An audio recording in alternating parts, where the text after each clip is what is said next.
donc un laser, c'est une source de lumière, mais elle a des propriétés différentes d'une source de lumière classique, comme les lampes de bureau ou les lampes de plafond. La lumière laser, elle est émise dans une direction extrêmement bien précise, alors que les lampes dites thermiques, ou même le soleil, émet de la lumière dans toutes les directions. Et d'autre part, le spectre d'une lampe, ça va être une couleur blanche, c'est-à-dire la superposition de tout un tas de longueurs d'onde ou tout un tas de couleurs, aussi comme le soleil.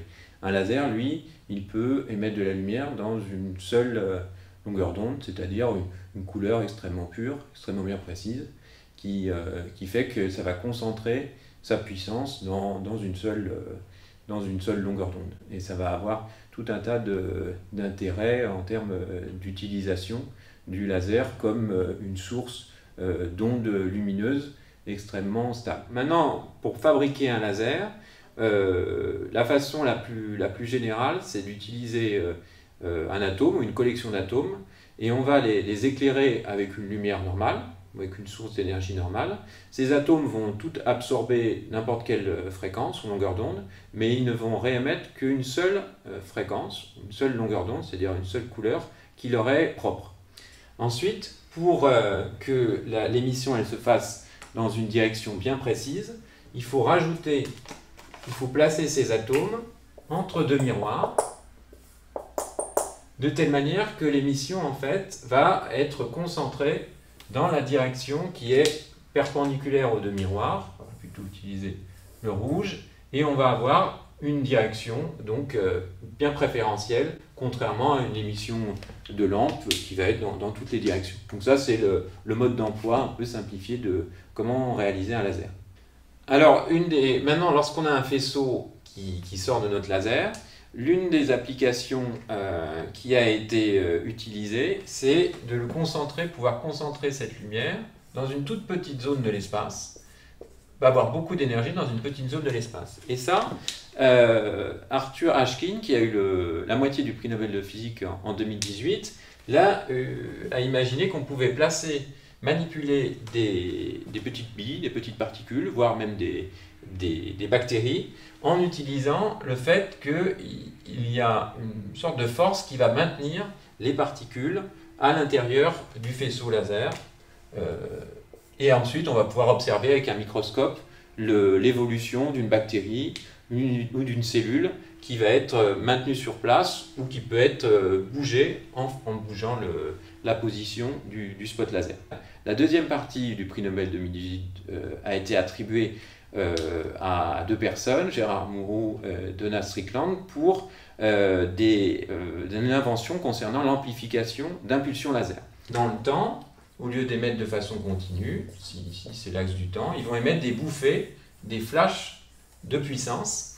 Et ces flashs de puissance peuvent être beaucoup plus intenses que si le laser émettait de façon continue, puisque ici, toute la puissance qui est émise là, en fait, va être émise seulement lors de cet intervalle de temps-là.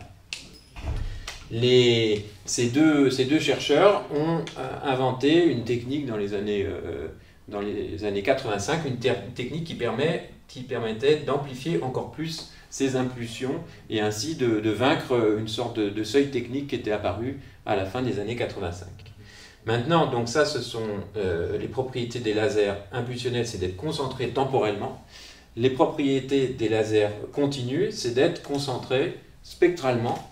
Ainsi, si je trace le spectre qu'on peut obtenir, par exemple, avec un prisme, ou la décomposition de la lumière qu'on voit même avec l'arc-en-ciel, la lumière du soleil, elle va s'étaler entre le rouge et le bleu pour la lumière visible. Donc elle va couvrir tout un ensemble continu de longueur d'onde. La lumière laser d'un laser continu, elle va être concentrée dans une zone extrêmement étroite du spectre, mais la puissance par unité de longueur d'onde, elle va être bien plus forte que pour le soleil ou une lampe de bureau. Et le fait que cette lumière soit extrêmement concentrée spectralement veut dire qu'elle va être également aussi extrêmement stable temporellement. Alors, une des applications remarquables maintenant des lasers continus, c'est la détection des ondes gravitationnelles par interférométrie laser. Les ondes gravitationnelles, ce sont des déformations de l'espace-temps, mais ici principalement de l'espace, qui sont extrêmement ténues, extrêmement petites. Et l'idée, c'est d'utiliser cette onde comme étant une référence ou une règle pour pouvoir mesurer une certaine distance de l'espace et la comparer à la même distance dans une direction perpendiculaire. Alors le principe d'un interféromètre, ça va être de diviser cette onde en deux. Une partie va être envoyée dans une certaine direction, nord par exemple, et va être réfléchie sur un miroir qui est libre de ces mouvements et en fait qui va suivre la géométrie de l'espace. La deuxième partie de l'onde est envoyée dans la direction perpendiculaire, elle-même est réfléchie sur un miroir qui repère la position géométrique de la structure de l'espace. Les deux ondes sont renvoyées et vont se recombiner à cet endroit-là.